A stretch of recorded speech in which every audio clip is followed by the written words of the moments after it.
Bismillahirrahmanirrahim. Assalamualaikum warahmatullahi wabarakatuh. Alhamdulillahi rabbil alamin. Wassalatu wassalamu ala ashrafil anbiya'i wal mursalin. Sayyidina wa maulana Muhammadin wa ala alihi wa sahbihi ajmain. Amma ba'd. Sahabat-sahabat hamba Allah yang senantiasa mendapatkan berkat dan taufik. Alhamdulillah, puji syukur kita panjatkan kehadirat Allah Subhanahu wa Ta'ala. Oleh karena pada kesempatan ini menjelang bulan suci Ramadan, kita diberikan oleh Allah kesehatan, kesempatan, dan yang terpenting adalah nikmat iman di dalam ajaran agama Islam. Salawat dan juga salam tidak lupa kita kirimkan kepada junjungan kita Nabiullah Rasulullah Muhammad sallallahu alaihi wasallam yang telah mengantar umat manusia dari peradaban hidup yang jahiliyah menuju peradaban hidup yang beradab. Dari kehidupan yang jahiliyah menuju kepada kehidupan yang penuh dengan kemajuan ilmu pengetahuan dan teknologi. Semoga para sahabat kita semua termasuk hamba yang taat dan mendapatkan janji dari Allah serta syafaat dari Rasulullah Muhammad sallallahu alaihi wasallam. Sahabat yang saya cintai dan saya muliakan dimanapun sahabat berada. Kesempatan kali ini saya hanya ingin menyampaikan sebuah hadits yang berkaitan dengan keutamaan daripada sedekah di dalam ajaran kitab-kitab suci.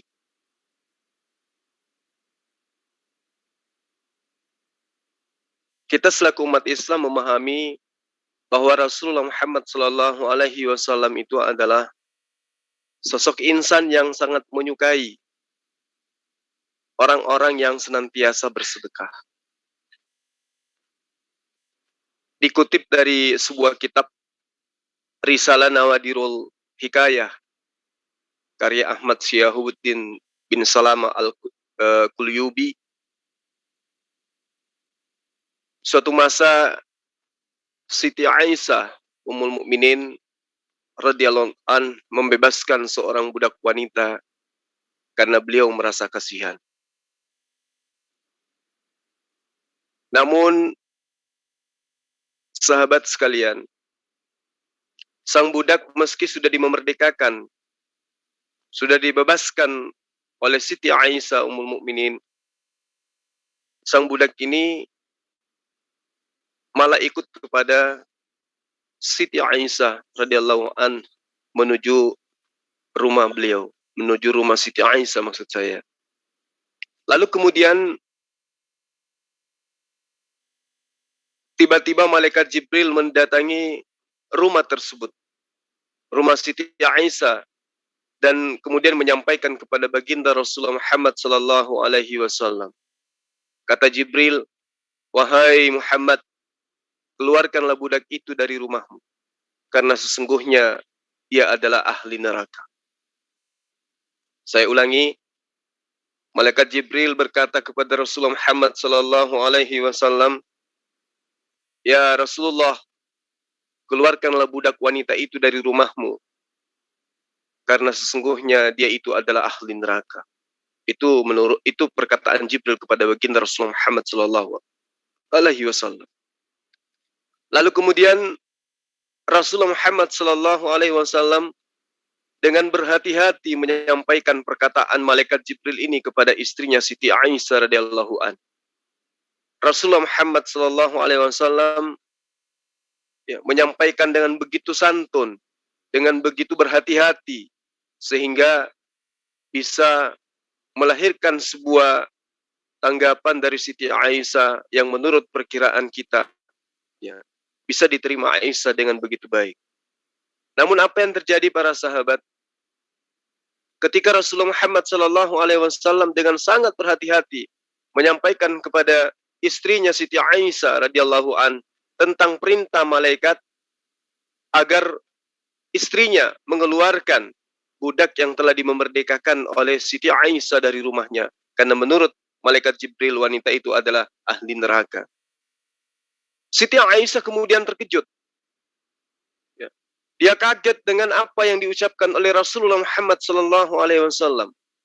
Disebabkan karena Siti Aisyah radhiyallahu an mengaku membebaskan budak wanita itu tidak lain dan tidak bukan karena ibah tanpa mengetahui penyebab budak itu dilabeli ahli neraka.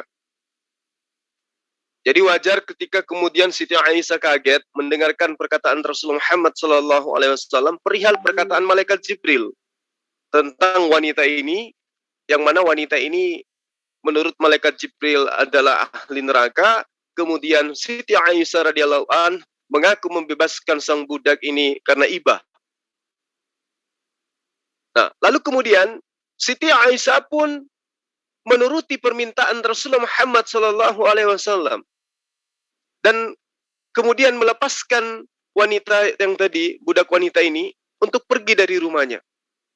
Namun para sahabat, Siti Aisyah radhiyallahu an membekali budak wanita ini maksud saya, dengan beberapa kurma untuk bekal di perjalanan. Singkat cerita para sahabat sekalian, sang budak tadi yang sudah dimerdekakan oleh ibunda Ummul Mukminin Aisyah radhiyallahu an itu meninggalkan rumah Rasulullah Muhammad sallallahu alaihi wasallam. Budak itu pergi para sahabat dengan berurai air matanya. Begitu pilu rasa hatinya, iba oleh karena dimerdekakan dari perbudakan, lalu kemudian disuruh untuk pergi dari rumah dengan cara baik-baik oleh Siti Aisyah radhiyallahu an dan membekalinya dengan beberapa kurma. Para sahabat, di dalam perjalanan, wanita tadi itu merasa kelaparan dan kelelahan. Lalu kemudian dia mengingat pemberian bekal dari Ummul Mukminin Siti Aisyah radhiyallahu an, yaitu berupa kurma. Lalu kemudian kurma pemberian Siti Aisyah pun dimakannya. Namun baru saja makan satu buah, datang kepadanya pengemis fakir, meminta kurma itu, karena dia pun belum makan. Jadi ketika wanita ini meninggalkan rumah Siti Aisyah, berurai air matanya, lalu di dalam perjalanan dia merasa kelaparan, dia merasa kelelahan, lalu dia memakan kurma yang diberikan oleh Ummul Mukminin Siti Aisyah radhiyallahu an. Baru juga sebutir dia makan, kemudian datang seorang pengemis fakir, meminta kurma itu karena belum makan sama sekali. Oleh karena iba melihat pengemis tersebut, maka budak wanita ini pun ikhlas memberikan semua kurma yang tersisa, meski dirinya sendiri merasakan lapar yang sangat menyayat dalam perut. Tidak lama kemudian para sahabat sekalian,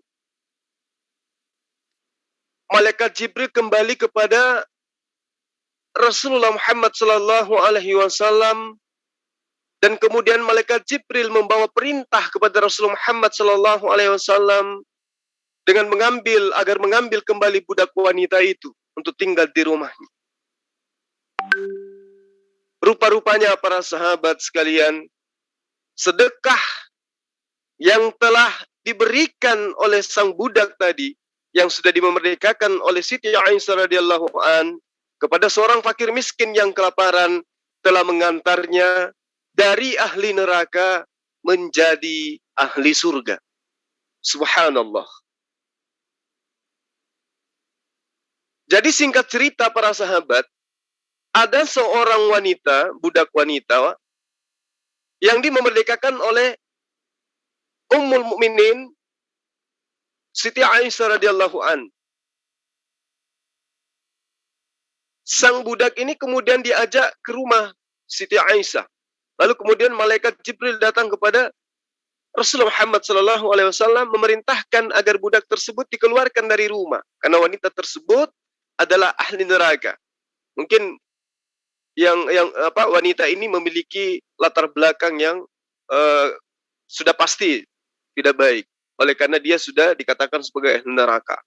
Nah, kemudian singkat cerita, wanita ini, sang budak ini yang sudah dimerdekakan ini diperintahkan untuk berhijrah, meninggalkan rumah Rasulullah Muhammad SAW. Berurai air matanya. Lalu dibekali oleh Siti Aisyah berupa kurma. Di dalam perjalanan pada saat dia kelaparan, pada saat dia kelelahan, ya, beliau makan buah kurma ini didatangi kemudian oleh seorang pengemis, orang yang fakir, yang juga lagi kelaparan. Sang wanita ahli neraka tadi memberikan kepada pengemis tadi berupa kurma yang dia gunakan untuk memuaskan rasa, menghilangkan rasa laparnya. Namun sebelum itu terjadi, rasa laparnya ditahannya, lalu kurmanya diberikan kepada pengemis yang lebih membutuhkan, sehingga malaikat Jibril datang kepada Rasulullah Muhammad SAW menyampaikan perihal yang sangat luar biasa untuk mengambil wanita budak tersebut. Karena wanita tadi yang ahli neraka tadi sekarang sudah menjadi ahli surga. Subhanallah. Para sahabat sekalian, Allah Subhanahu wa taala di dalam surah Al-Baqarah ayat 177 berfirman, ya. Menghadaplah wajahmu, hadapkanlah wajahmu ke arah timur atau barat. Itu bukanlah suatu kesempurnaan, tapi sesungguhnya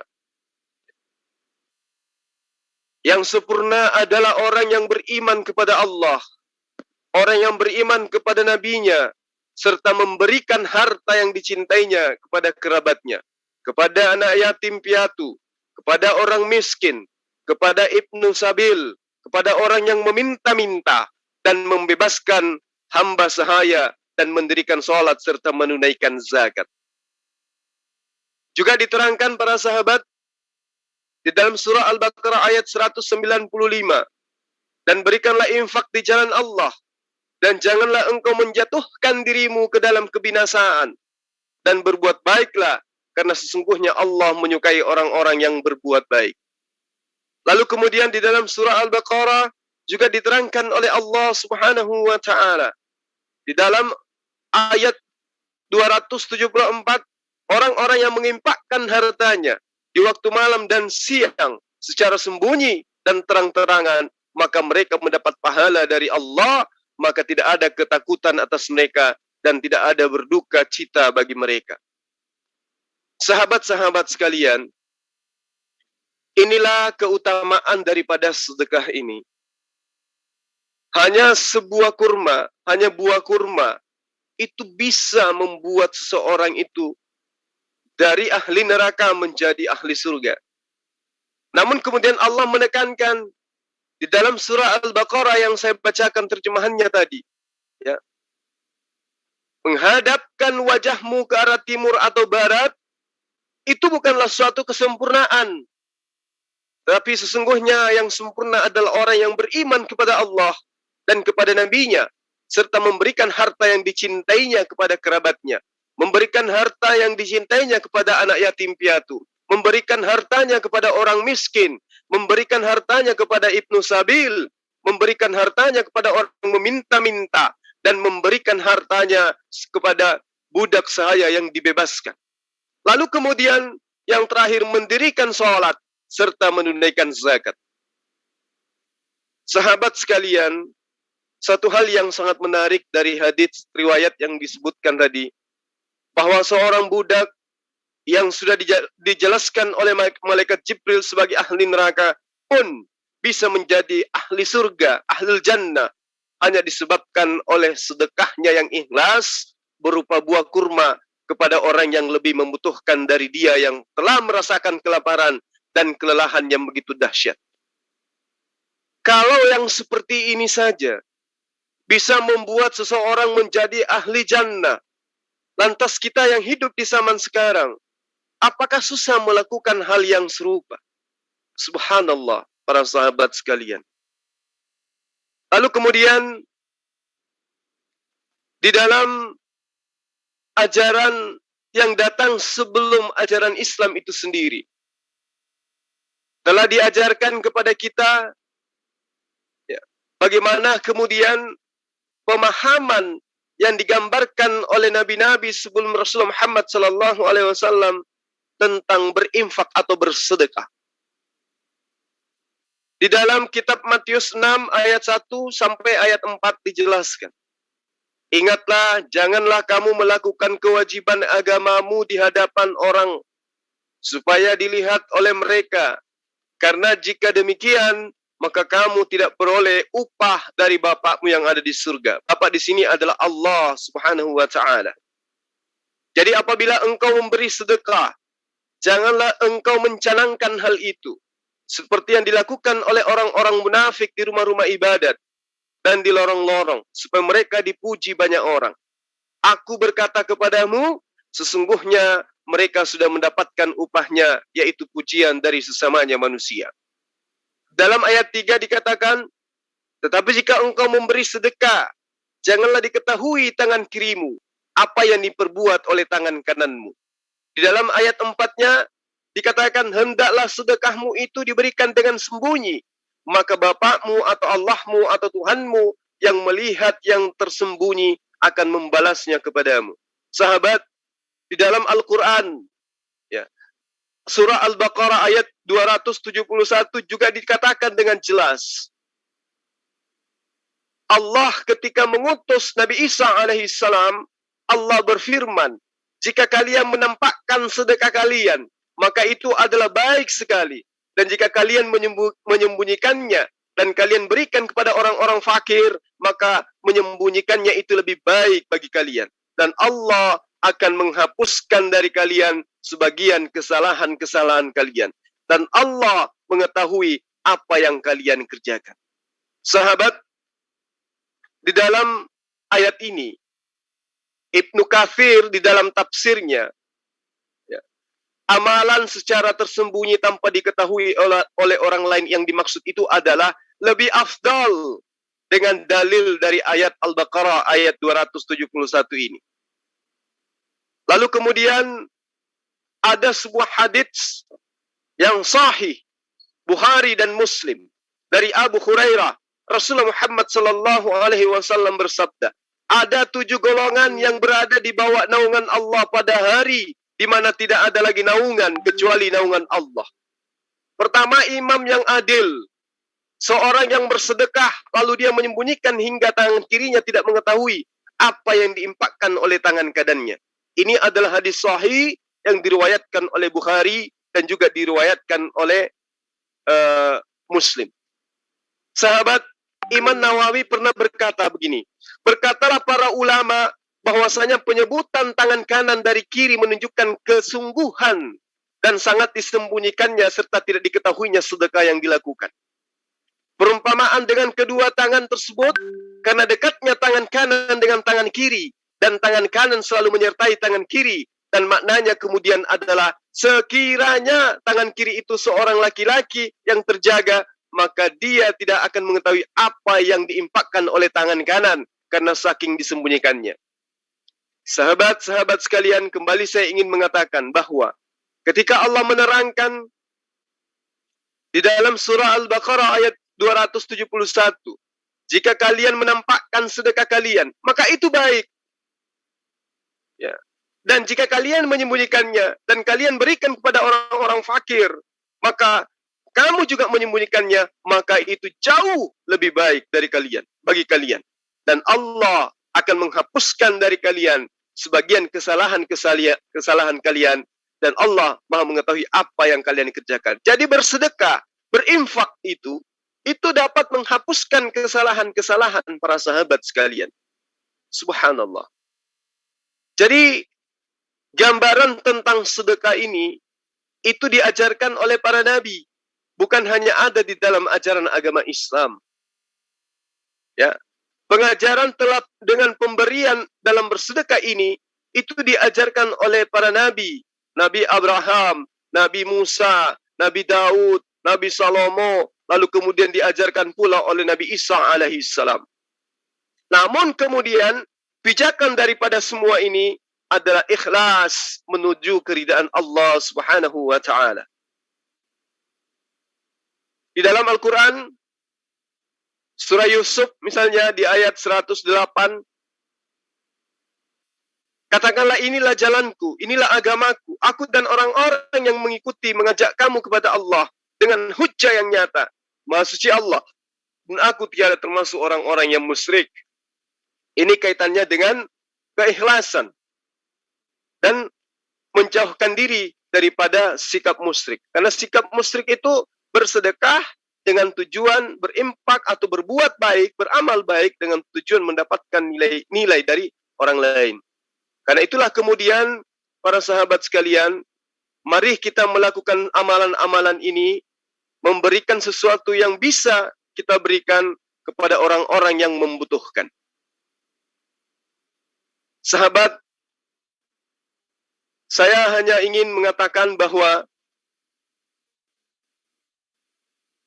salah satu rezeki yang diberikan oleh Allah adalah kelimpahan harta benda kepada setiap manusia.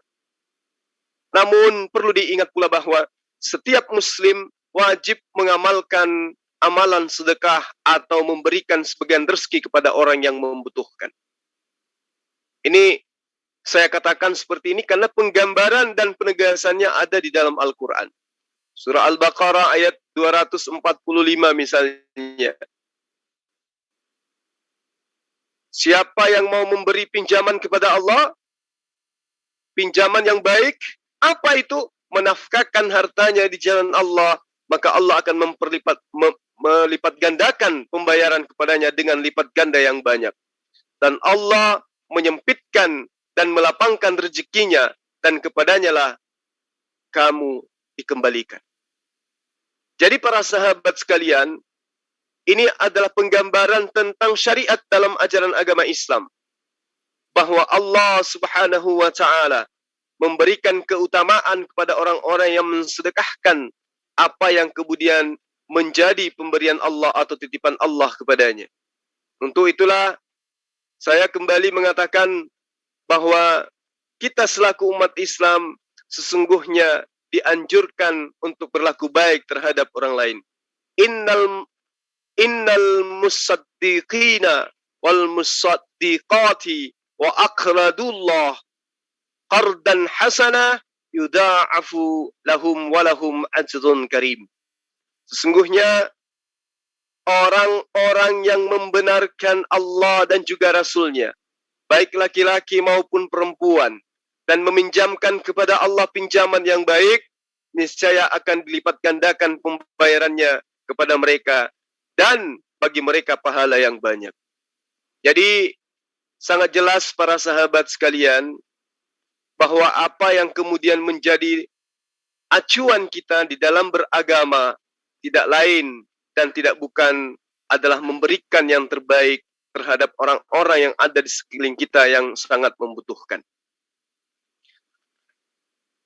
Salah satu hal keistimewaan dari bersedekah itu adalah seperti yang diterangkan dalam ayat tadi, surah Al-Hadid ayat 15 ya. Al-Hadid ayat 15, bahwa Allah akan melipat gandakan pahala, yang mana pahala itu bisa diraih sesuai dengan janji Allah di dalam ayat tadi. Dikatakan bahwa innal musaddiqina wal musaddiqati wa aqradu ya Allah qardan hasana.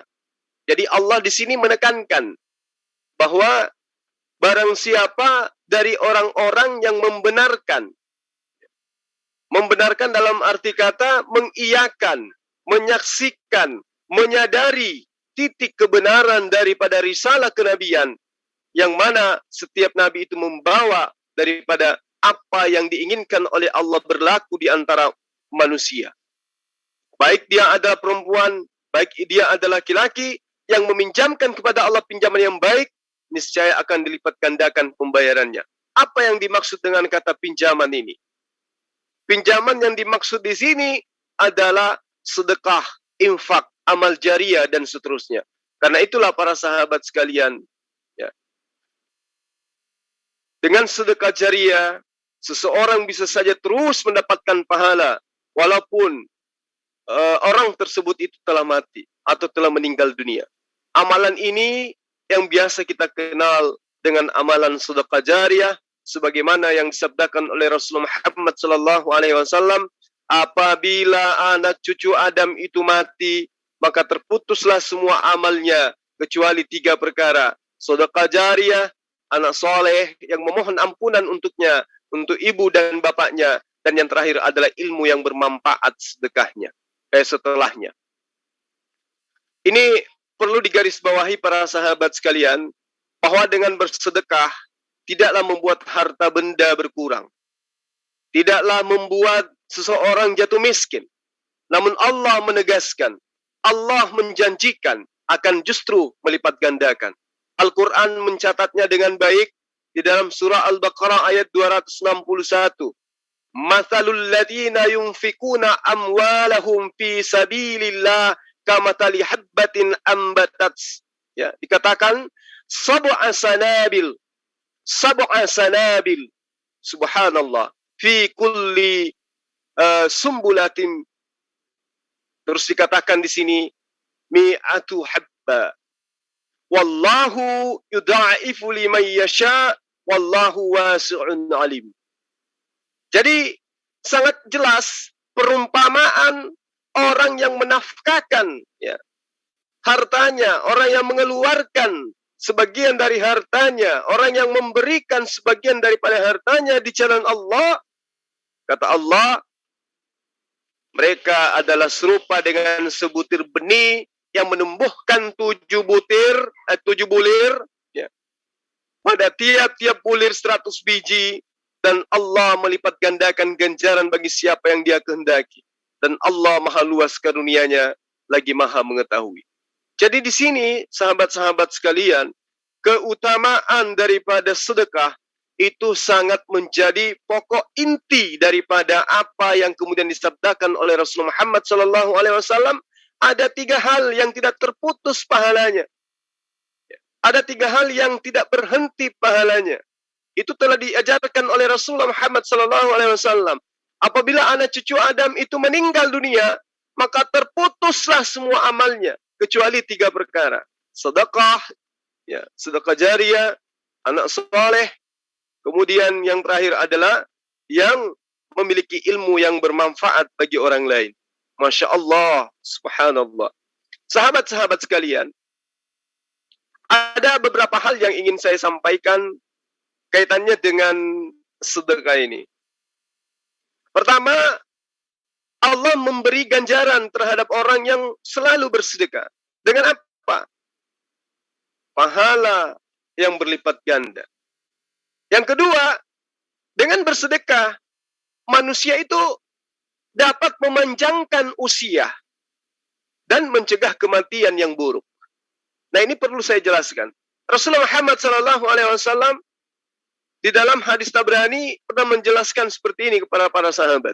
Sesungguhnya sedekahnya orang muslim dapat menambah umurnya, dapat mencegah kematian yang buruk.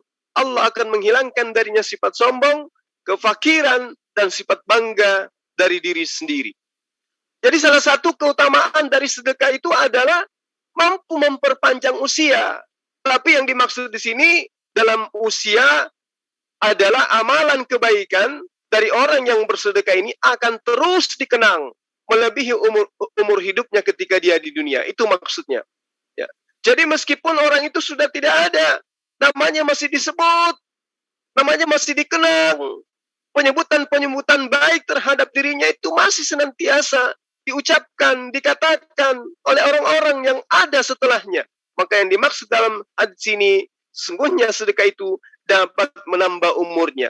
Jadi orang tersebut tidak mati hari ini, tidak meninggal hari ini, orang tidak ada lagi yang mengingatnya. Meninggal hari ini, besok orang sudah melupakannya. Meninggal hari ini, besok orang sudah tidak mengenangnya. Meninggal hari ini, tidak ada lagi manusia yang mengenalnya, mengenangnya, mengingatnya. Tetapi yang dimaksud orang yang bersedekah dapat memanjangkan usianya adalah cerita baik tentang dirinya. Namanya harum di sepanjang sejarah. Namanya senantiasa disebutkan dalam kebaikan. Dan orang-orang yang menikmati amal jariahnya senantiasa berjalan setiap saat. Subhanallah, Maha Suci Allah. Terus yang ketiga adalah dengan bersedekah itu dijadikan sebagai penghapus dosa. Seperti air memadamkan api. Jadi tidak seperti dengan penggambaran dosa itu dihapus dengan darah manusia. Penghapusan dengan matinya sosok manusia di atas tiang palang. Itu tidak seperti itu di dalam gambaran ajaran agama Islam. Menghapus dosa di dalam ajaran agama Islam itu bisa dengan bersedekah, amal sedekah. Yang saya maksud di sini adalah orang yang banyak bersedekah, maka ia seperti air yang memadamkan api. Dosa-dosa kita dihapuskan dengan pahala kebaikan yang berlipat ganda dari amalan sedekah ini. Dengan sedekah Allah Subhanahu wa taala akan menghapuskan dosa-dosa hambanya. Oleh sebab itu, jangan pernah ragu para sahabat, ya. Dan jangan pernah menolak untuk bersedekah. Kita juga tidak pernah tahu berapa besar dosa-dosa yang kita miliki. Untuk itulah sedekah ini bisa menyelamatkan kita dari kesalahan-kesalahan yang pernah kita lakukan. Rasulullah Muhammad SAW yang telah menggambarkan kepada kita sedekah itu dapat menghapus dosa sebagaimana air memadamkan api. Hadis riwayat Tirmizi, dan ini adalah hadis sahih.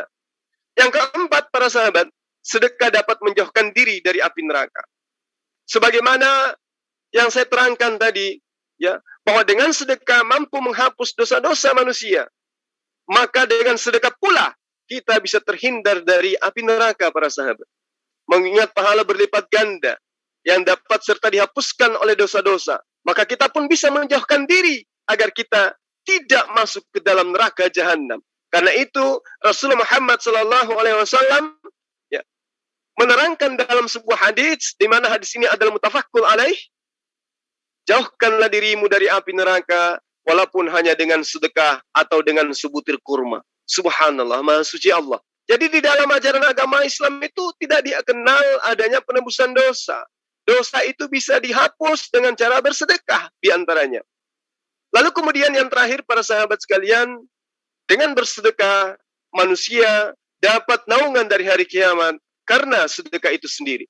Dijelaskan oleh Allah dalam ayat-ayat suci Al-Quran. Pada hari kiamat nanti manusia akan dibangkitkan dan dikumpulkan di padang mahsyar. Disebutkan juga bahwa pada saat itu jarak matahari akan sangat dekat dengan kepala setiap orang sehingga akan merasa sangat panas.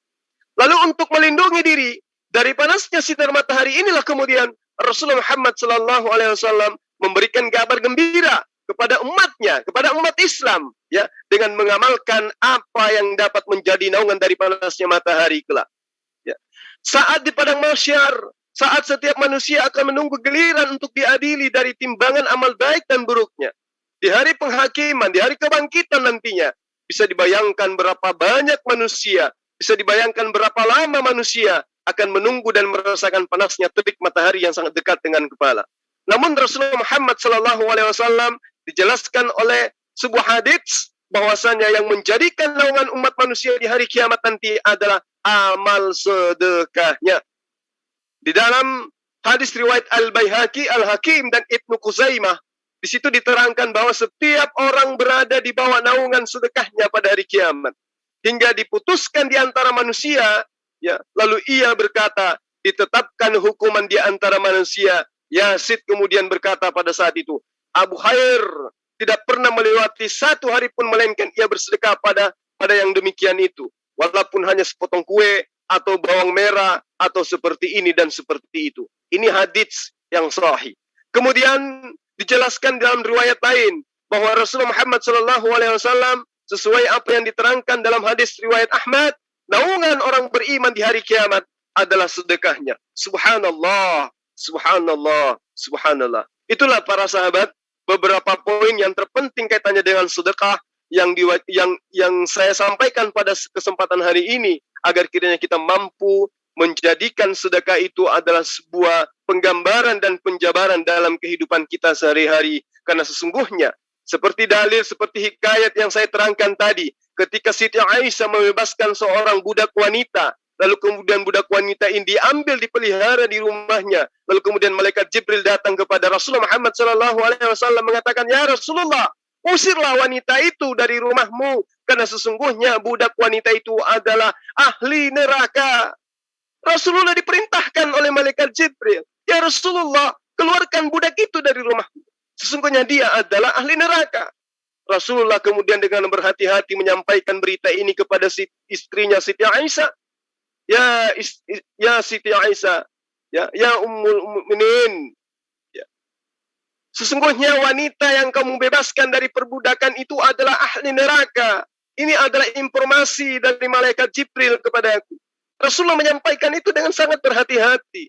Lalu kemudian Aisyah radhiyallahu an mengakui membebaskan budak ini karena dia iba tanpa mengetahui apa penyebab wanita ini dilabeli atau distempel dengan stempel ahli neraka. Lalu Siti Aisyah pun ya melaksanakan permintaan Rasulullah Muhammad SAW melepaskan budak tersebut. Namun dia juga membekali budak tersebut dengan beberapa kurma. Lalu kemudian para sahabat, budak ini meninggalkan rumah seperti yang saya gambarkan tadi. Budak ini meninggalkan rumah Siti Aisyah dengan berlinang air mata. Di dalam perjalanan ia merasa kelaparan, merasa kelelahan.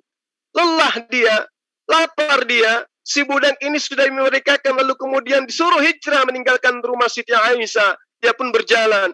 Di dalam perjalanannya dia merasa sangat lapar. Di dalam perjalanannya dia merasakan sangat kelelahan. Lalu dia mengingat ada bekal yang diberikan oleh Siti Aisyah berupa kurma. Dimakannya sebutir buah kurma itu, para sahabat. Saat dia memakannya, datang pengemis fakir meminta kurma itu. Karena dia jauh lebih lapar. Dia pun merasakan lapar sama yang dirasakan oleh budak wanita tersebut. Apa yang terjadi? Budak wanita memberikan kurma yang harusnya dia makan karena dia sudah kelaparan dan kelelahan. Iba melihat pengemis itu, para sahabat. Budak itu ikhlas memberikan semua kurma yang tersisa, yang meski harusnya dia gunakan untuk mengisi perutnya yang sedang lapar. Lalu apa yang terjadi? Malaikat Jibril pun datang kepada Rasulullah Muhammad SAW. Malaikat Jibril membawa perintah kepada Rasulullah Muhammad SAW untuk mengambil kembali budak wanita itu, untuk tinggal di rumahnya, disebabkan karena sedekahnya yang mengantarnya dari ahli neraka menjadi ahli surga. Subhanallah, subhanallah, maha suci Allah dengan penggambaran seperti ini. Para sahabat sekalian, di dalam hakikat dan keutamaan sedekah, di dalam kitab-kitab yang sebelumnya juga diterangkan seperti apa yang saya terangkan di dalam Matius tadi, bagaimana kemudian hukum sedekah di dalam gospel atau di dalam Alkitab itu sangat terang diterangkan di dalamnya, bahwa seluruh para nabi juga mengajarkan itu. Bahkan orang-orang sebelum Islam itu diproklamirkan sebagai agama penyempurna daripada syariat hukum Allah kepada nabi-nabi tersebut, sudah menerangkan bahwa sedekah itu adalah ibadah yang sangat dianjurkan.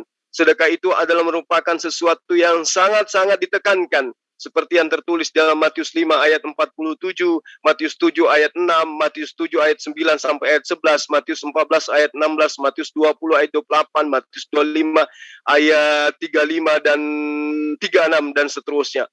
Jadi kita sebagai umat Islam, kenapa harus meninggalkan sedekah? Sementara kitab-kitab terdahulu itu sudah mengajarkan seperti itu. Tidak terkecuali kitab Markus, tidak terkecuali kitab-kitab yang lain. Semua mengajarkan tentang sedekah. Al-Quranul Karim, Al-Mu'minin ayat 60, An-Nisa ayat 114, Al-Baqarah ayat 263, Al-Baqarah ayat 276 dan seterusnya. Semua menggambarkan tentang sedekah. Karena itulah kemudian mari kita berlomba-lomba memberikan apa yang terbaik dari kita, untuk memberikan kepada orang-orang yang wajib menerima daripada apa yang kita miliki, yang dititipkan oleh Allah Subhanahu wa taala kepada kita, para sahabat sekalian.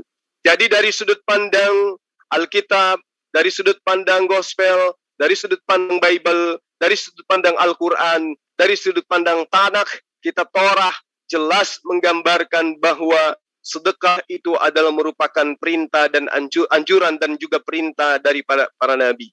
Sahabat-sahabat sekalian, mungkin sekian dari saya, ya, apa yang ingin saya sampaikan pada hari ini. Yang terpenting kemudian di dalam Matius ayat 24, ya, Di situ sangat jelas diterangkan, sekali lagi aku berkata kepadamu, lebih mudah seekor onta masuk melalui lubang jarum daripada seorang kaya masuk ke dalam kerajaan Allah. Jadi para sahabat, para nabi pun yang terdahulu telah mengajarkan bahwa kita akan mendapatkan masa-masa sulit di mana di padang mahsyar, yaumul hisab, kita akan dimintai pertanggungjawaban ya untuk mempertanggungjawabkan harta yang kita miliki. Semakin banyak harta yang kita miliki, semakin susah kita masuk ke dalam surga. Semakin banyak harta yang kita punya, akan semakin ribet pemeriksaan nanti di yaumil hisab. Untuk itulah kita yang memiliki harta, agar dimudahkan di dalam proses ya hisab nantinya, maka mari bersedekah, mari berinfak, mari memberikan yang kita punya kepada orang-orang yang membutuhkan. Demikian untuk sementara para sahabat sekalian. Bersama saya di sini ada adinda saya, Rifa, kemudian ada Dayang Rewa, dan juga ada Abanda Emil Syah, dan juga Al-Mahabbat TV. Saya berharap beliau-beliau ini bisa memberikan sedikit tambahan dari materi kita. Paling intinya adalah menjelang bulan suci Ramadan, mari kita berniat untuk memberikan yang terbaik yang kita punya kepada sahabat-sahabat kita yang sangat membutuhkan. Demikian, saya akhiri untuk sementara. Saya persilahkan kepada Adinda Rifa. Silakan. Baik. Assalamualaikum. Saya mau tanya aja nih, Ustadz. Kalau di dalam Islam itu jelas ya ketentuan bersedekah itu kepada fakir miskin, kerabat-kerabat, anak yatim kan jelas tuh ditentukan.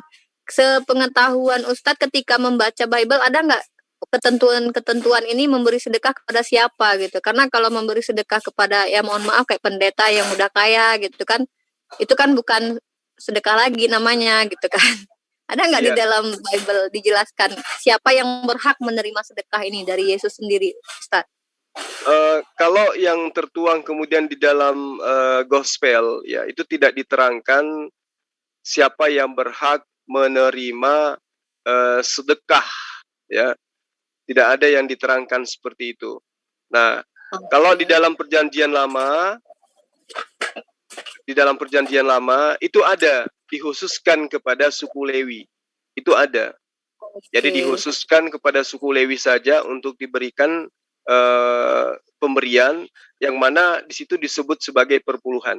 Tapi di dalam dalil-dalil setelahnya itu tidak ada penggambaran siapa yang berhak untuk mendapatkan sedekah. Apalagi sosok pendeta itu tidak ada penggambaran. Jadi perpuluhan itu adalah ajaran Torah, bukan ajaran perjanjian baru, bukan ajaran gospel. Itu bukan ajaran gospel. Karena kenapa? Karena perpuluhan itu hanya diperuntukkan kepada Bani Lewi, suku Lewi saja. Jadi ada 12 suku, ya. Yang satu suku ini kerjanya hanya menjadi imam. Dia mengurusi urusan agama terus, urusan agama. Jadi dia tidak diberi dia tidak ada anjuran untuk mengejar tentang duniawi seperti suku-suku 11 suku lainnya. Dia khusus membidangi masalah agama. Sehingga 11 suku ini yang mencari kehidupan ini, masalah materi, itu berkewajiban untuk memberikan perpuluhannya kepada suku yang membidangi tentang urusan agama. Jadi selepas daripada itu tidak ada bahwa harus diberikan kepada fakir miskin, kepada anak yatim piatu, kepada janda, nggak ada. Bahkan intimidasi terhadap janda itu ada di dalam kitab-kitab setelah Torah itu selain daripada Al-Quran. Baik, Masya Allah Ustadz. Itu adalah jawaban kepada mereka kaum kufar yang selalu mempertanyakan Al-Quran itu menyempurnakan apa sih? Yaitu dia yang dijelaskan sama Ustadz Zuma, bahwa di dalam Islam bahkan penerima sedekah pun dijelaskan secara detail, saking sempurnanya hukum di dalam Islam. Kalau kita baca ya seperti yang Ustadz Zuma sudah jelaskan, memang ada perintah dari Yesus untuk jualah hartamu, berikanlah kepada orang. Tapi kan ada juga yang memberikan perpuluhan kepada pendeta, dan kita lihat jarang pendeta yang miskin ya, banyak pendeta yang bahkan bergelimangan harta. Nah, ketika kewajiban bersedekah hanya kepada satu sosok tertentu atau kepada orang-orang, ini kan secara logika ini membuat Akhirnya orang yang kaya makin kaya dan miskin makin miskin. Tapi Islam begitu rahmatan lil alaminnya menjelaskan detailnya, ini loh yang berhak menerima sedekah, bahkan mualaf pun termasuk yang berhak menerima sedekah. Jadi orang-orang yang di dalam perjalanan pun Ibnu Sabil itu dijelaskan juga di dalam Al-Qur'an. Mereka yang dalam menuntut ilmu itu juga berhak. Jadi artinya inilah jawaban dari pertanyaan-pertanyaan non-muslim selama ini. Al-Quran menyempurnakan apa? Hukum di dunia inilah yang disempurnakan oleh Allah melalui baginda Rasulullah. Nah, kalau mengikuti umat Kristen, siapakah yang berhak menerima sedekah, dan setelah itu siapa yang wajib, kemudian siapa lagi. Kalau diserahkan kepada kita manusia, maka kita pasti cenderung akan memberikan siapa yang kita sukai dan kita senangi. Pasti kita akan memberikan kepada orang-orang, bahkan banyak ya, kita ini yang terlalu sering memberikan sedekah kepada orang lain karena akan dianggap hebat dan dianggap luar biasa, tetapi saudara sendiri kadang terlupakan. Tapi coba lihat di Al-Quran, Allah katakan siapa yang berhak menerima sedekah. Allah katakan fakir miskin, kerabatmu, kemudian, dan itu di dalam Islam pun juga diberikan rewardnya tuh beda-beda. Ketika yang bersedekah kepada, bahkan kepada suami pun boleh kita bersedekah, begitu Islam mengatur. Nah, itu bangganya kita sebagai umat Islam ya Bang Zuma ya. Begitu sempurnanya aturan-aturan di dalam Islam, bahkan memberi pun ada mereka-mereka yang diperintahkan untuk berhak menerima sedekah. Nah, ikhwan fillah, saya cuma satu, terkadang berpesan cuma satu aja. Saya tidak menggurui, tapi saya hanya berbagi sharing ya. Terkadang kita memberikan orang lain yang jauh di luar sana entah siapa, tapi terkadang kita lupa ada saudara kita yang tidak mau meminta kepada kita padahal kehidupannya susah. Itulah kenapa kita diperintahkan menjalin silaturahmi agar kita tahu keadaan saudara kita yang sesungguhnya. Jadi kewajiban kita bersedekah adalah saudara kita yang terdekat dengan kita, bahkan tetangga kita, fakir miskin, anak yatim yang di samping kita. Mari kita sama-sama menjadi menjadi yang paling penting itu adalah orang-orang terdekat kita. Kita lihat dulu apakah mereka sudah mumpuni cukup secara keuangan. Jangan sampai ya, karena ada hadisnya, dalilnya, kita dalam keadaan kenyang, tetangga kita dalam keadaan lapar, maka percuma, sia-sia apa yang kita lakukan. Jadi intip-intip tetangganya gitu. Ada mungkin yang maaf mungkin dalam keadaan tidak mampu, tapi kita menghambur-hamburkan uang untuk hal-hal yang mungkin yang kurang faedah, tapi tetangga kita berjuang untuk makan aja tuh susah. Gitu sih dari saya Bang Zuma. Artinya Masya Allah tabarakallah, benar kata Allah, Al-Quran adalah penyempurna kitab-kitab sebelumnya, karena kalau ngikutin Kristen kita bingung mau sedekah sama siapa gitu. Silakan Bang Zuma dilanjut. Iya, mungkin ada tambahan dari sahabat yang lain, silakan. Saudara Muhammad Isa Abdullah dan Bang Emil Shah. Masya Allah. Assalamualaikum. Waalaikumsalam warahmatullahi wabarakatuh. Waalaikumsalam. Saya sangat mohon maaf saya lancang ikut bergabung di grup ini. Enggak apa-apa. Ya, saya sangat ingin berbagi cerita mengenai sedekah gitu ya. Saya berbuka usaha itu gimana ya? Niatnya karena Allah. Ya Allah, saya mau buka usaha karenamu, karenalillah, berilah kemudahan.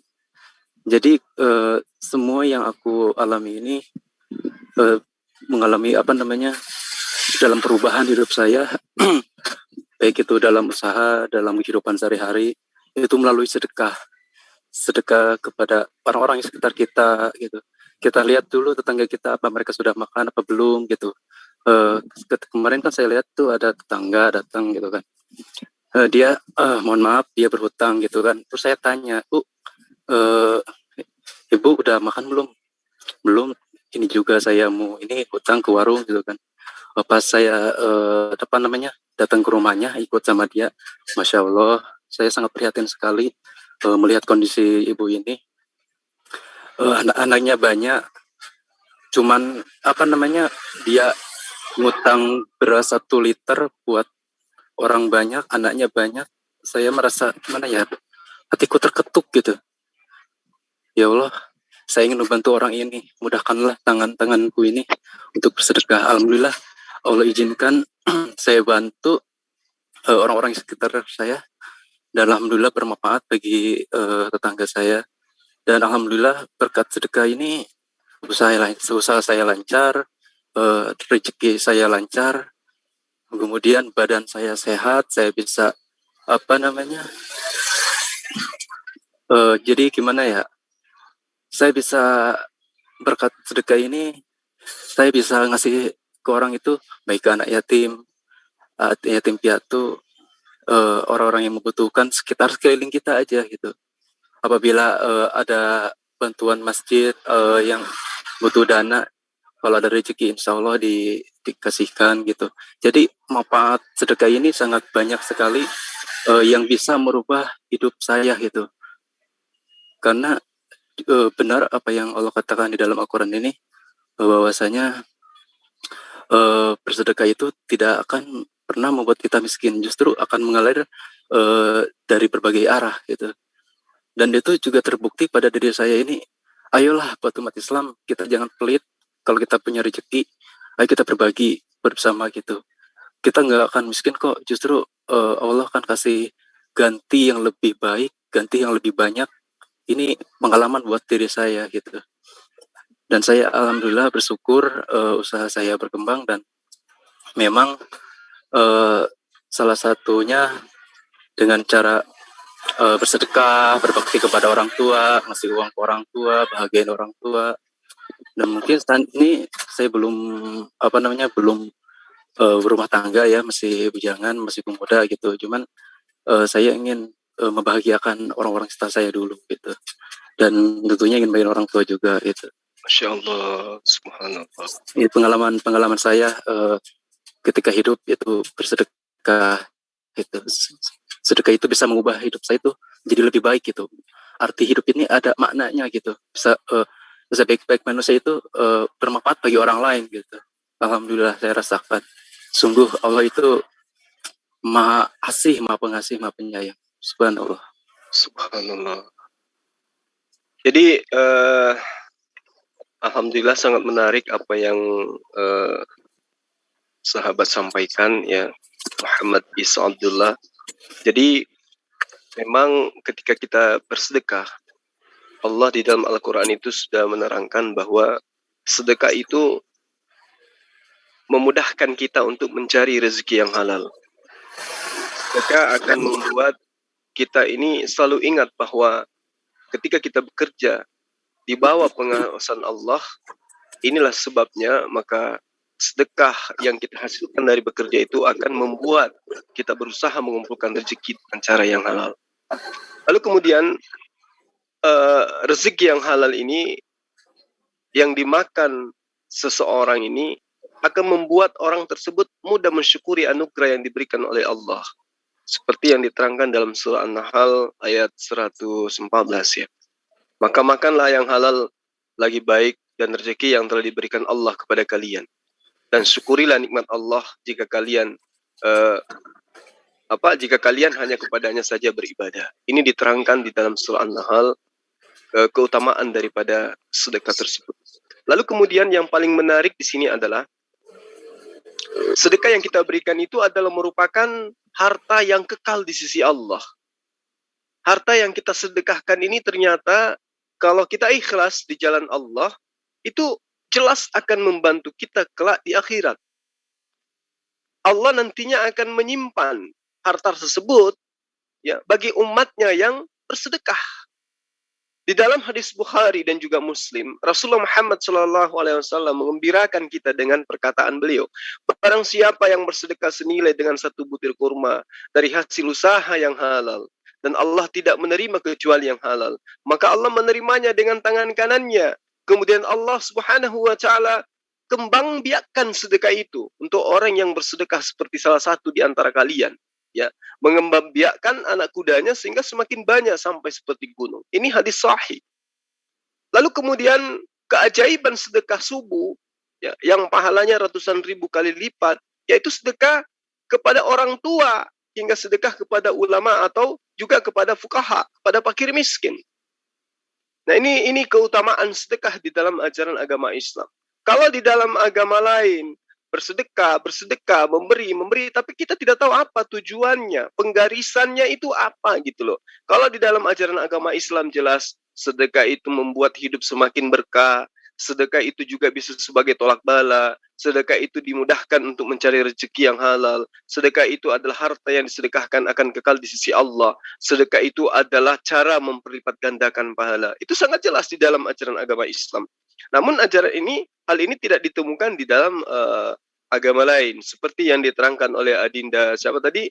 Adinda Rifa, itu tidak diajarkan di dalam ajaran agama lain, itu sespesifik yang ada di dalam Al-Quran, di dalam ajaran agama Islam. Bahkan kalau kita melihat ya di dalam perjanjian lama, itu memang benar mencatat perpuluhan merupakan suatu ketetapan untuk selama-lamanya turun-temurun bagi Bani Lewi yang saya terangkan tadi. Sampai hari ini malah.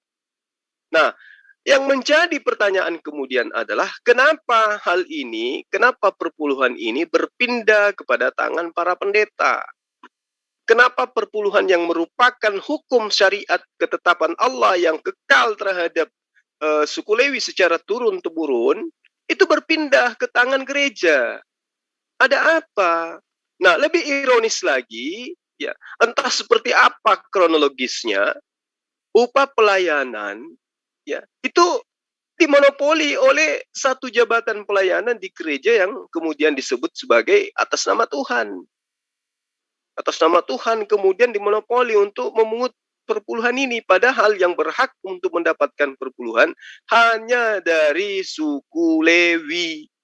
Sampai hari ini, meski teman-teman Kristen sampai botak mencari dalilnya tentang perpuluhan yang ditujukan kepada di luar daripada suku Lewi, dia tidak akan pernah dapat menemukan ayat itu di dalam kitabnya. Kenapa? Karena ini ketetapannya jelas, hanya untuk suku Lewi. Perpuluhan itu hanya suku Lewi. Yang kita lihat di Indonesia, orang Batak, orang ini, orang itu, dan ini, semuanya menerima perpuluhan, padahal mereka itu bukan dari suku Lewi. Jadi, ya inilah yang dikatakan oleh Adinda Rifa. Keutamaan Al-Quran, keutamaan Islam itu datang untuk menyempurnakan semua ajaran yang telah pernah ada gambarannya pada masa-masa Nabi sebelum Rasulullah Muhammad SAW. Karena itulah kemudian ya, Nabi Isa alaihissalam di dalam kitab sejarah yang mereka katakan kitab yang mereka catat atas bimbingan Roh Kudus itu menerangkan bahwa jika hidup keberagamaanmu tidak lebih baik dari ahli Torah dan orang-orang Farisi, maka kamu tidak akan masuk ke dalam kerajaan Allah. Lalu Yesus tegaskan lagi, hidup kekal itu apa? Jika engkau hidup tidak lebih baik daripada hari ini, ya, maka engkau tidak akan masuk ke dalam kerajaan surga. Lalu penekanannya, masih banyak yang ingin aku ajarkan kepadamu. Namun untuk saat sekarang, kamu belum mampu untuk menanggungnya. Tetapi ketika dia datang, yaitu seorang penolong lain, dialah yang akan mengajarkan segala sesuatunya tentang hukum-hukum. Dialah yang akan mengajarkan segala kebenaran tentang keadilan dan penginsapan dunia akan dosa. Jadi saya jelas, poin-poin yang kita jabarkan pada hari ini kaitannya dengan sedekah, itu adalah merupakan penggambaran yang nyata di dalam kehidupan berislam, bahwa tuntunan, syariat, hukum-hukum itu terkumpul di dalam hukum Islam sehingga kesempurnaan itu sejalan dengan kebutuhan umat manusia. Saya kira seperti itu tambahannya. Mungkin ada yang lain dari Saudara Emil Shah, silakan. Enggak, saya nyimak aja Ustaz. Assalamualaikum ya. Saya nyimak aja Ustaz. Kira Ustaz. Kajian-kajiannya menambah ilmu bagi saya ini Ustaz. Waalaikumsalam. Baik. Jadi kembali yang saya terangkan tadi ya, bahwa kenapa di dalam ajaran agama Islam itu sedekah itu adalah merupakan salah satu ibadah yang utama. Di dalam Al-Quran sangat jelas ya, kalimat perintah Allah untuk bersedekah itu menggunakan huruf waw ataf. Huruf yang biasanya digunakan sebagai kata-kata atau ucapan sumpah. Misalnya, Wallahi, demi Allah. Maka dengan demikian para sahabat, sedekah juga merupakan perintah yang sangat mengikat dan sangat penting. Ya. Sehingga begitu pentingnya sedekah, sehingga di dalam Al-Quran terdapat banyak perintah mengenai amalan utama ini. Misalnya, firman Allah dalam surah Al-Baqarah ayat 245 kalau saya tidak salah. Di situ ditekankan bahwa siapakah yang mau memberi pinjaman kepada Allah, pinjaman yang baik. Apa itu? Menafkahkan hartanya di jalan Allah. Apa menafkahkan harta di jalan Allah itu? Bersedekah, memberikan kepada fakir miskin, pada orang yang membutuhkan, kepada janda-janda tua yang membutuhkan, kepada musafir, kepada para mu'allaf yang membutuhkan. Ini yang dimaksud oleh Allah. Siapakah yang mau memberi pinjaman kepada Allah? Pinjaman yang baik.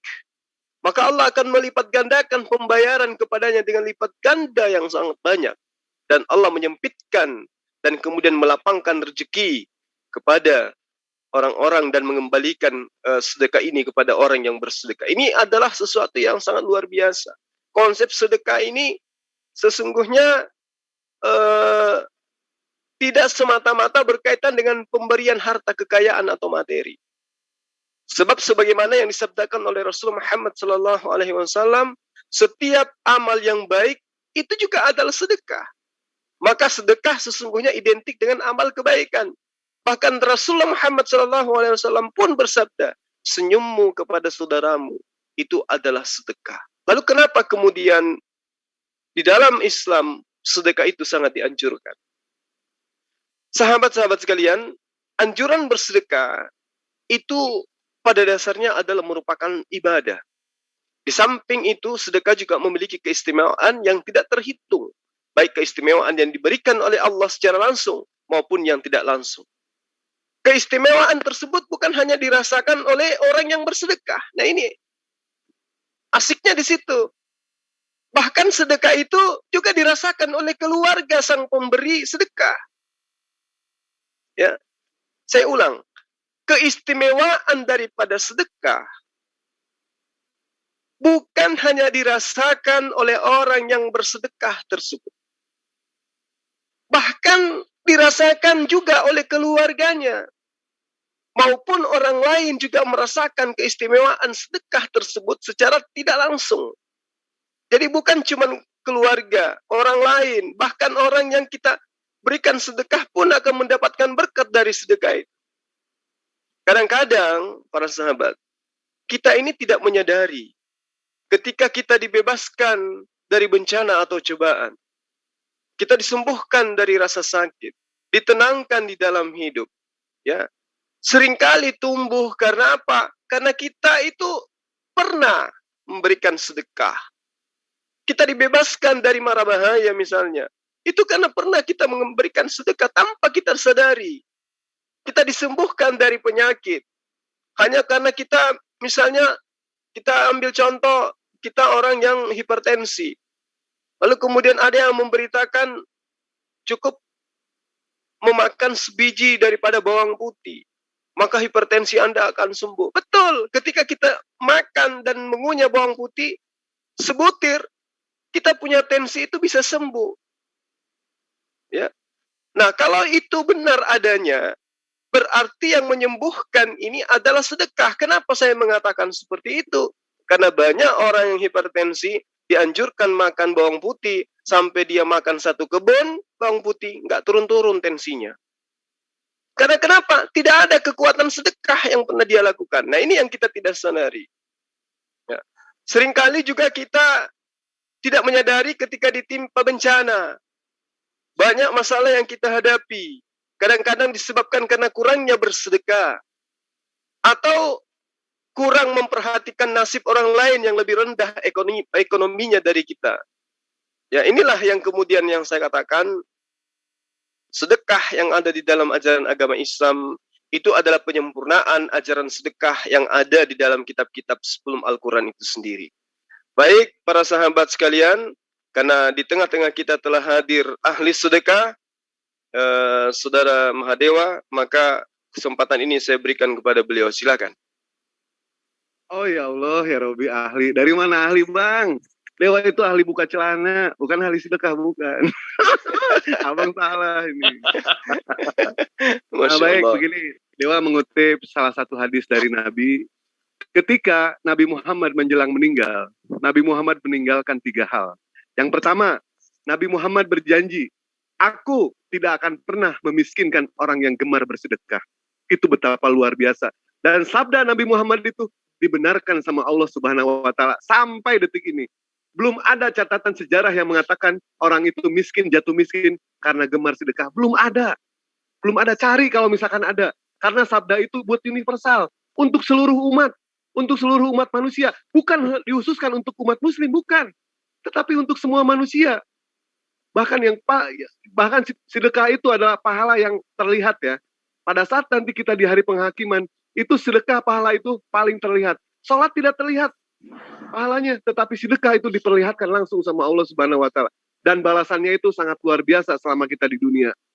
Jadi banyak-banyaklah bersedekah kepada anak yatim, contoh kepada Dewa. Dewa kan anak yatim, nggak punya bapak, nggak punya ibu. Dewa pengen kawin lagi, nggak punya duit. Aduh ya Allah. Janda-janda ya. Itu curhat, Bang. Kalau janda-janda, Pak, kalau sama janda-janda boleh nggak? Boleh. Oh, ini Boleh, ada boleh. juga sahabat saya. Ketika Rasulullah Shallallahu Alaihi Wasallam memerintahkan kita bersedekah kepada anak yatim dan janda, Rasul tidak bilang janda itu janda muda atau janda tua, nggak bilang. Yang jelas janda. Nah, janda tua kita santunin, janda muda kita kawinin. Wih, cakep itu cakep. Itu aja deh, Dewa deh. Alhamdulillah sudah ada Amir ini. Kalau Masya sudah ada Amir, Allah. saya sudah semangat ini. Luar biasa, Masya Allah. Mungkin ada tambahan dari Peta Lempu, silakan tentang sedekah. Oh iya, sedekah. Ya, Ini sedekah betul teman-teman ya. Luar biasa untuk rezeki kita itu, sedekah itu. Saya tuh dulu sedekahnya itu nggak sengaja, Mas. Sedekahnya nggak sengaja, tapi membawa hikmah. Waktu saya ada di Lampung, dapat rezeki. Rencana saya itu rezeki itu buat makan-makan, orang banyak itu saya beli sapi. Nah, mendekati bulan itu Idul Adha. Idul Adha itu ya, sama teman-teman diarahkan ke sana. Ya sudah, jadi waktu saya sedekah itu niatnya untuk makan-makan satu kampung gitu loh. Dari dulu kan saya itu main Esen, bukan Esen YouTube tapi Esen yang lain. Dapat rezeki lumayan banyak, saya belikan sapi Bali tuh yang merah-merah itu loh. ya. 2 hari kemudian, 2 hari setelah itu, sebelum itu hari Idul Adha. Diarahkan sama teman, kalau niatmu begitu, udah ada aja, diarahkan ke Idul Adha. Ya udah, saya arahkan ke sana. Setelah saya itu sedekah model kayak begitu ya, nggak sengaja itu, rezeki itu nambah, Mas. Masya Allah. Rezeki nambah. Kalau saya Bang, satu prinsip hidup saya. Iya, sedekah itu tidak pernah jatuh di tanah. Pertolongan kita kepada sesama manusia tidak pernah jatuh di tanah. Karena kan ada ayat kan yang mengatakan kalau kamu ikhlas bersedekah niscaya akan aku tambah rezeki itu. Itu harus kita yakin itu. Sebesar apapun. Iya. Bener kisah nyata. Aku di samping itu ya dapat, ya ini omongan nggak bergurau, dapat serius ini ya. Dapat istri lagi saya itu. Yang di sini nih, yang di Ponorogo ini, dapat istrinya ya gara-gara itu. Gara-gara sedekah nggak sengaja itu. Waduh, jangan. Ayo Bang Dewa, silakan. Bang Dewa, dengar tuh. Aduh. Ini bener, Aki bener. Ini saya ngomong bener. Saya nggak bohong gitu. Nggak lama, nggak pakai lama. Nggak sampai 3 bulan tuh saya dapat rezeki itu.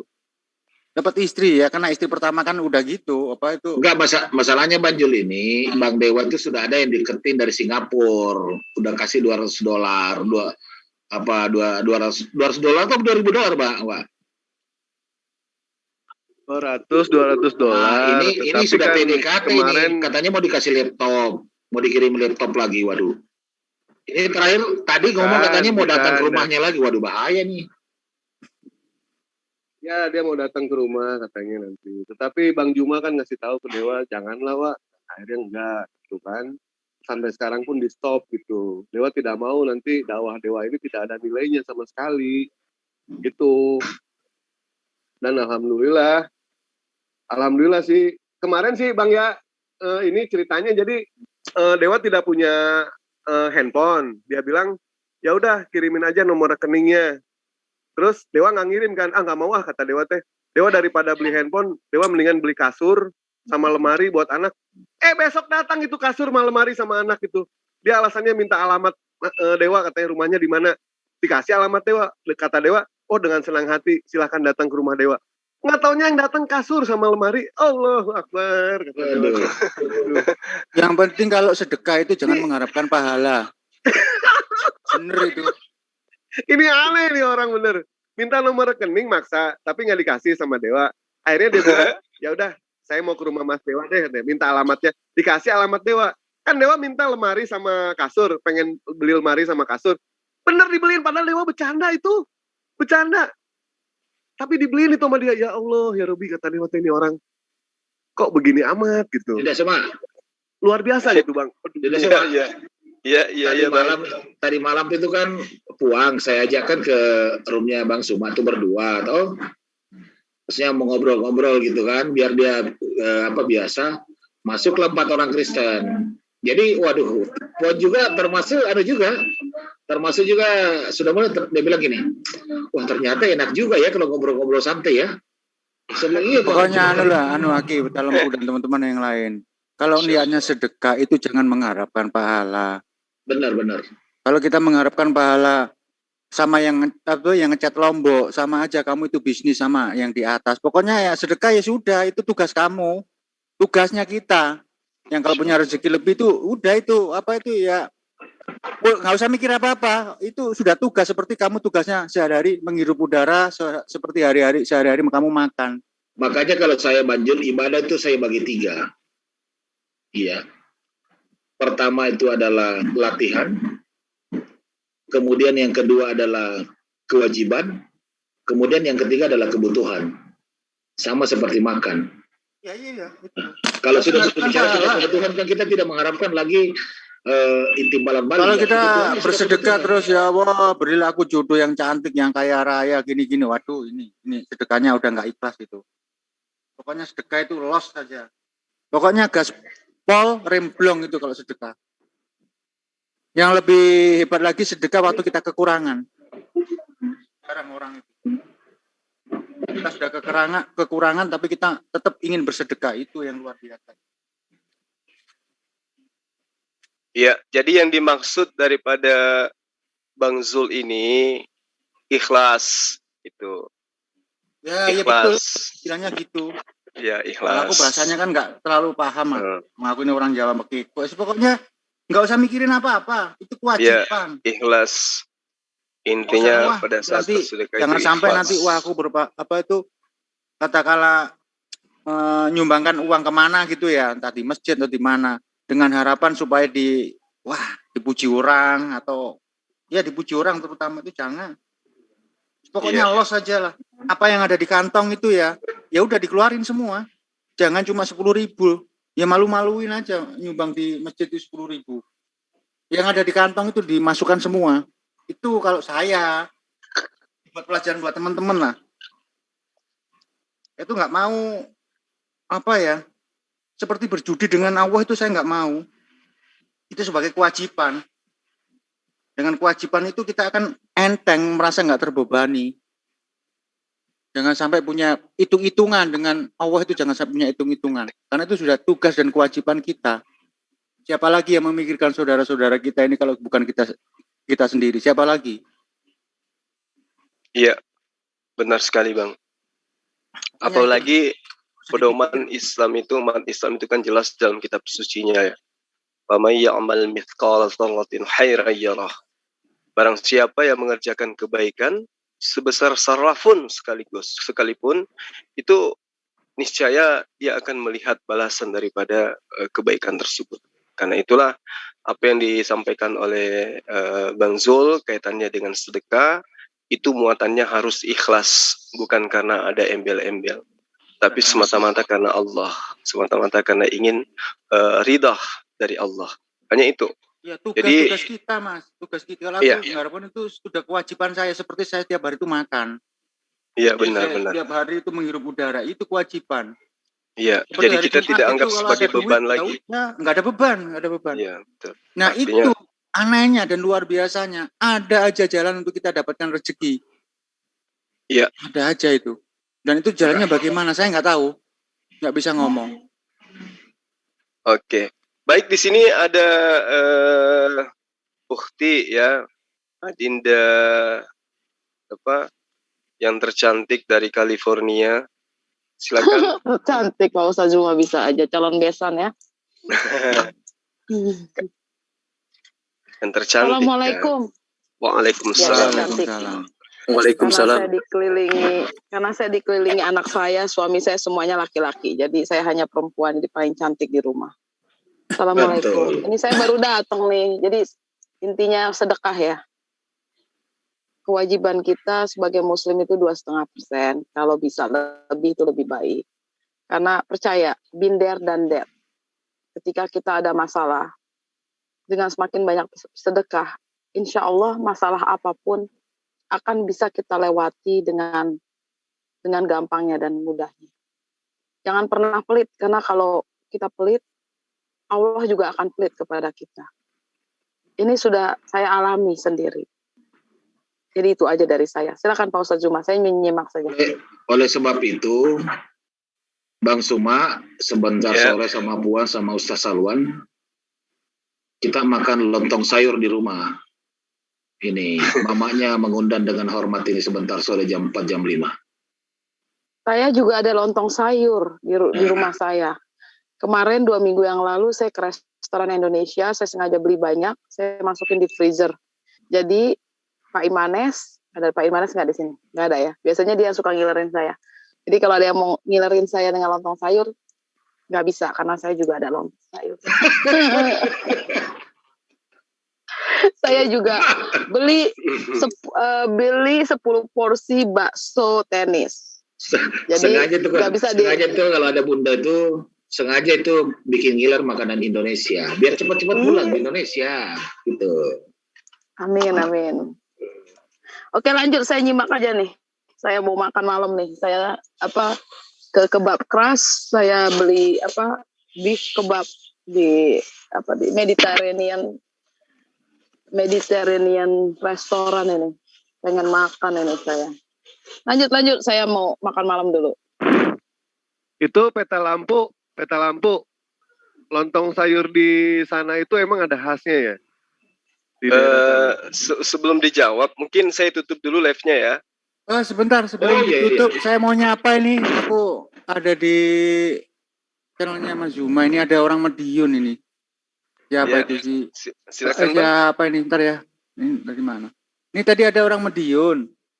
Ya, salam kenal. Saya dari Ponorogo, Mas. Silakan main-main. Ponorogo Madiun kan satu karesidenan. Saya di Purwosari. Main-main aja ke sini. Oh iya, sekalian aja ke Sudiang, Mas. Dekat kok. Kemana? Sudiang. Sudiang itu di mana? Tempat kamu itu. Banjul. Iya, Deng. Ini tangan saya udah pegel nih, Banjul. Iya. Oh, Endres kalau Endres di depan anunya nanti. Ya udah ditutup aja, Bang Zuma. Baik.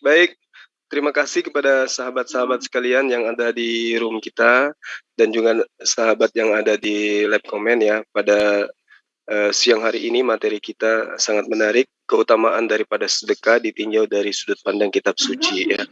Ternyata sedekah itu sudah diajarkan oleh nabi-nabi sebelum Rasulullah Muhammad SAW.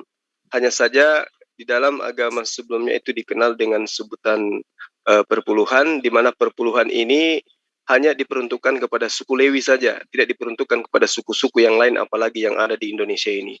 Jadi perpuluhan itu hanya berlaku kepada Bani Israel, itu pun hanya dikhususkan kepada Bani Lewi.